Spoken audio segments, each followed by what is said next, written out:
one thing after one thing. ನೀನು ಒಂದರ ಮೇಲೆ ಒಂದನ್ನು ಕಳೆದುಕೊಳ್ತಾ ಇದೀಯಾ. பக்கத்துல இருக்கிறவங்கள பார்த்து சொல்லுங்க நஹோமி. ಪಕ್ಕದಲ್ಲಿರುವವರು ನೋಡಿ ಹೇಳಿ ನಹೋಮಿ. சொல்லுங்க Naomi. ನಹೋಮಿ, You are losing one by one. ನೀ ಒಂದೊಂದಾಗಿ ಕಳ್ಕೊಳ್ತಾ You ಇದೀಯಾ. are losing everything. ನೀ ಎಲ್ಲವನ್ನ ಕಳ್ಕೊಳ್ತಾ ಇದೀಯಾ. இப்பவும் நீ திரும்பலனா. ಈಗಲೂ ನೀ ಹಿಂತಿರುಗದೆ ಹೋದ್ರೆ You will lose your life. ನಿನ್ನ ಜೀವವನ್ನೇ ನೀ ಕಳ್ಕೊಳ್ತೀಯಾ. ನಾಲ್ಕು பேர் வந்தது. 4 ಜನ ಬಂದದ್ದು. Who are those 4 people? 4 ಜನ ಹೊರಗೆ ಬಂದದ್ದು. ಎಲಿಮಲೇಕನು, both of his sons, ಇಬ್ಬರು ಅವರ ಗಂಡು ಮಕ್ಕಳು, and his wife Naomi, ಅವನ ಹೆಂಡತಿ ನಹೋಮಿ. ಎಲಿಮಲೆಕ್ gone, ಎಲಿಮಲೇಕನು ಸತ್ತನು. both sons are dead. ಇಬ್ಬರು ಗಂಡು ಮಕ್ಕಳು ಸತ್ತೋದ್ರು. ಇರುಕ್ಕಿರೋದು ನೀ ಮಟ್ಟಂದ. ಈಗ ಇರೋದು ನೀನು ಮಾತ್ರವೇ. Listen to what the Holy Spirit says. ಈಗ ಪವಿತ್ರಾತ್ಮ ದೇವರು ಹೇಳೋದನ್ನ ಕೇಳ್ರಿ. Before you lose your life, ನಿನ್ನ ಜೀವವನ್ನು ಕಳೆದುಕೊಳ್ಳೋದಕ್ಕಿಂತ ಮುಂಚೆ, before you lose your life, ನಿನ್ನ ಜೀವನವನ್ನು ಕಳೆದುಕೊಳ್ಳೋದಕ್ಕಿಂತ ಮುಂಚೆ, now many you are worried about some things that are irreversible. ಕೆಲವು ಕಾರ್ಯಗಳು ಮತ್ತೆ ಸರಿಪಡಿಸಕ್ ಆಗಲ್ಲ ಅನ್ನುವ ಕುರಿತು ನೀವು ಚಿಂತೆಯಲ್ಲಿದ್ದೀರಾ. But at least you are alive. ಆದ್ರೆ ನೀ ಇನ್ನು ಜೀವಂತವಾಗಿದ್ದೀಯಲ್ಲ, ಅದ ಪಾರು, ಅದನ್ನ ನೋಡು. You are still alive. ನೀ ಇನ್ನು ಬದುಕಿದೀಯಲ್ಲ. If you are dead, ನೀ ಸತ್ತು ಹೋಗಿದ್ರೆ everything is finished. ಎಲ್ಲ ಮುಗಿದೋಗ್ಬಿಡ್ತಿತ್ತು. Everything will finish. ಎಲ್ಲ ಮುಗಿದೋಗ್ತಿತ್ತು. Hallelujah. Hallelujah. Now the Holy Spirit is giving you one chance. ಪವಿತ್ರಾತ್ಮ ದೇವರು ಇನ್ನೊಂದು ಅವಕಾಶ ನಿಮಗೆ ಕೊಡ್ತಾ Turn ಇರುವಾಗ, back to Bethlehem. ಬೆತ್ಲೆಹೇಮ್ಗೆ ಹಿಂತಿರುಗಿ Turn ಬನ್ನಿ. back to Bethlehem. ಹಿಂತಿರುಗಿ ಬೆತ್ಲೆಹೇಮ್ಗೆ ಬಾ. Amen. Man shall live by bread alone. ಮನುಷ್ಯನು ಅವನು ಲೋಕರೀತಿಯಾದ ಆಹಾರದಿಂದ ಬದುಕಲ್ಲ, He will live by heavenly bread. ಪರಲೋಕದ ಆಹಾರ ರೊಟ್ಟಿಯಿಂದ ಬದುಕ್ತಾನೆ. By heavenly bread. ಪರಲೋಕದ ರೊಟ್ಟಿ. Amen. When she went to Moab, ಆಕೆ ಮೋಹಾಬ್ಗೆ ಹೋದಾಗ she had bread. ಆಕೆ ಬಳಿಯಲ್ಲಿ ರೊಟ್ಟಿ There was ಇತ್ತು. no famine in Moab. ಮೋಹಾಬ್ನಲ್ಲಿ ಯಾವ ಬರಗಾಲ ಇರಲಿಲ್ಲ. ಊಟ ಇತ್ತು, ಅನ್ನ ಇತ್ತು, ರೊಟ್ಟಿ ಇತ್ತು. ರೊಟ್ಟಿ ಇದ್ರೂ ಆಕೆ ಸತ್ಲು. ಯಾಕೆ ಸತ್ಲು? ಜೀವಕರವಾದ ರೊಟ್ಟಿ ಇಲ್ಲದೆ ಯಾವ ರೊಟ್ಟಿನೂ ನೀನ ಬದುಕಿಸಲ್ಲ. ಆಮೆನ್. ಜೀವಕರವಾದ ರೊಟ್ಟಿ ಹೊರತು ಬೇರೆ ಯಾವ ರೊಟ್ಟಿ ನಿಮ್ಮನ್ನ ಬದುಕಿಸಲ್ಲ. Are you here with me? ನೀವು ನನ್ನೊಂದಿಗಿದ್ದೀರಾ? Are you here with me? ನೀವು ನನ್ನೊಂದಿಗಿದ್ದೀರಾ? Hallelujah. Hallelujah. Your money, your wealth, your education, your talent will never survive you. All that you need is God in your life. ನಿಮ್ಮ ವಿದ್ಯಾಭ್ಯಾಸ, ನಿಮ್ಮ ಶಿಕ್ಷಣ, ನಿಮ್ಮ ಉದ್ಯೋಗ, ನಿಮ್ಮ ತಾಲಂತು ಅದು ಯಾವುದು ನಿಮ್ಮನ್ನು ಕಾಪಾಡಲಿಕ್ಕೆ ಸಾಧ್ಯವಿಲ್ಲ. ದೇವರ ವಾಕ್ಯ ಮಾತ್ರವೇ ನಿಮ್ಮನ್ನು ಬದುಕಿಸುವಂತದ್ದು. Your position will never protect you. ನಿಮ್ಮ ಪದವಿ ನಿಮ್ಮನ್ನ ಕಾಪಾಡಲ್ಲ. Your influence will never save you. ನಿಮಗಿರುವಂತ ಇನ್ಫ್ಲೂಯೆನ್ಸ್ ನಿಮ್ಮನ್ನು ಕಾಪಾಡಲ್ಲ. Amen. If God doesn't build a house, the workers, amen, strength and the workers, amen, efforts are vain. ದೇವರು ಮನೆಯನ್ನು ಕಟ್ಟದೆ ಹೋದ್ರೆ ಮನುಷ್ಯನು ಪಡುವ ಪ್ರಯಾಸವೆಲ್ಲ ಅದು ವ್ಯರ್ಥವೇ.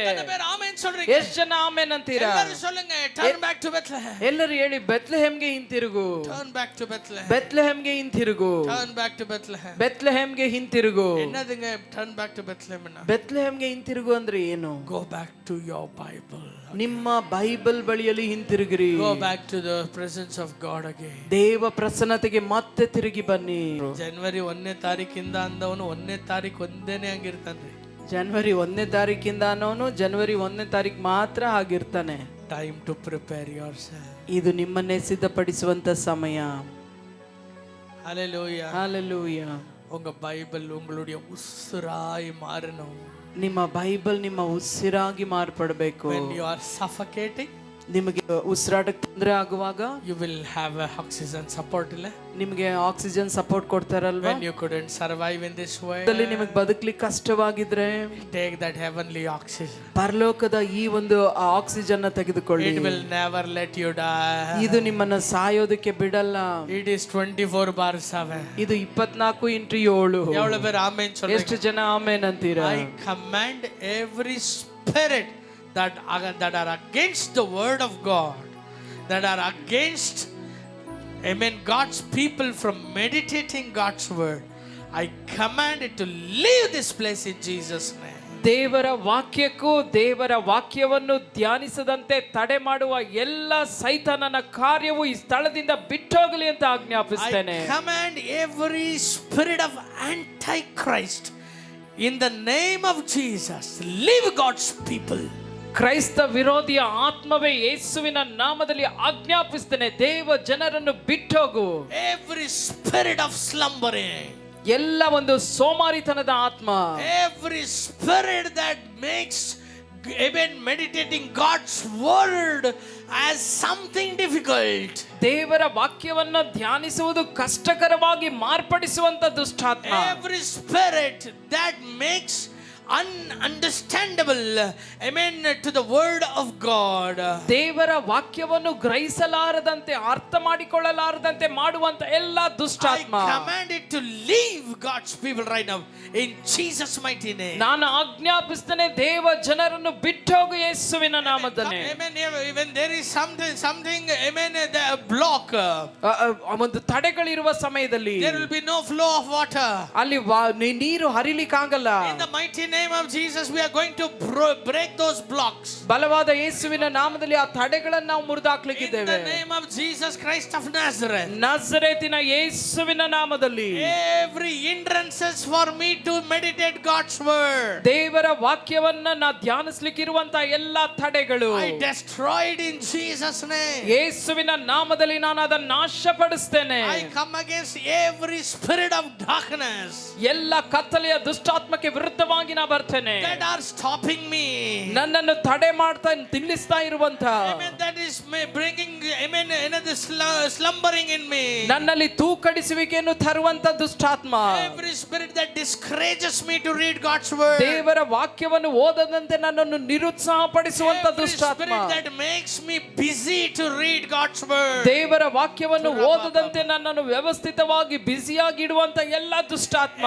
every spirit that, amen, controls my mind when I meditate God's word, ದೇವರ ವಾಕ್ಯವನ್ನ ಧ್ಯಾನಿಸುವಾಗ ನನ್ನ ಮನಸ್ಸನ್ನು ನಿಯಂತ್ರಿಸಲು ಪ್ರಯತ್ನಿಸುವ ದುಷ್ಟಾತ್ಮವೇ, I rebuke that in Jesus name. ನಾನು ಗದರಿಸ್ತೇನೆ ಯೇಸುವಿನ ನಾಮದಲ್ಲಿ. ಯೇಸುವಿನ ನಾಮದಲ್ಲಿ, ಯೇಸುವಿನ ನಾಮದಲ್ಲಿ ಬಂಧಿಸಿ ಶಪಿಸಿ ಲಯ ಮಾಡ್ತಾನೆ. ಅದನ್ನು ಬಂಧಿಸಿ ಶಪಿಸಿ ಲಯಪಡಿಸ್ತೇನೆ. I am born for the word. ನಾನು ವಾಕ್ಯಕ್ಕಾಗಿಯೇ ಹುಟ್ಟಿದವನು. I am born for the word. ನಾನು ವಾಕ್ಯಕ್ಕಾಗಿಯೇ ಹುಟ್ಟಿರುವವನು. I live by the word. ನಾನು ವಾಕ್ಯದಿಂದ ಬದುಕುವವನು. I die for the word. ನಾನು ವಾಕ್ಯಕ್ಕಾಗಿಯೇ ಸಾಯುವವನು. Amen. I am the good soil.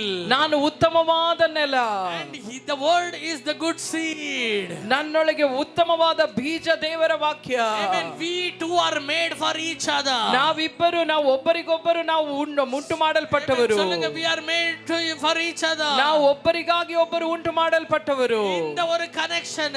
ಈ ಒಂದು ಸಂಪರ್ಕಕ್ಕೆ Amen. I come against every spirit that are against this connection. ಈ ಒಂದು ಸಂಪರ್ಕಕ್ಕೆ ವಿರುದ್ಧವಾಗಿರುವ ಎಲ್ಲ ದುಷ್ಟಾತ್ಮಕ್ಕೆ ವಿರುದ್ಧವಾಗಿ ನಾ ಬರ್ತೇನೆ. In the name of Jesus. ಯೇಸುವಿನ ನಾಮದಲ್ಲಿ. In the name of Jesus. ಯೇಸುವಿನ ನಾಮದಲ್ಲಿ. I destroy your power in Jesus. ನಿನ್ನ ಬಲವನ್ನ ಮುರಿದಾಕ್ತೇನೆ ಯೇಸುವಿನ ನಾಮದಲ್ಲಿ.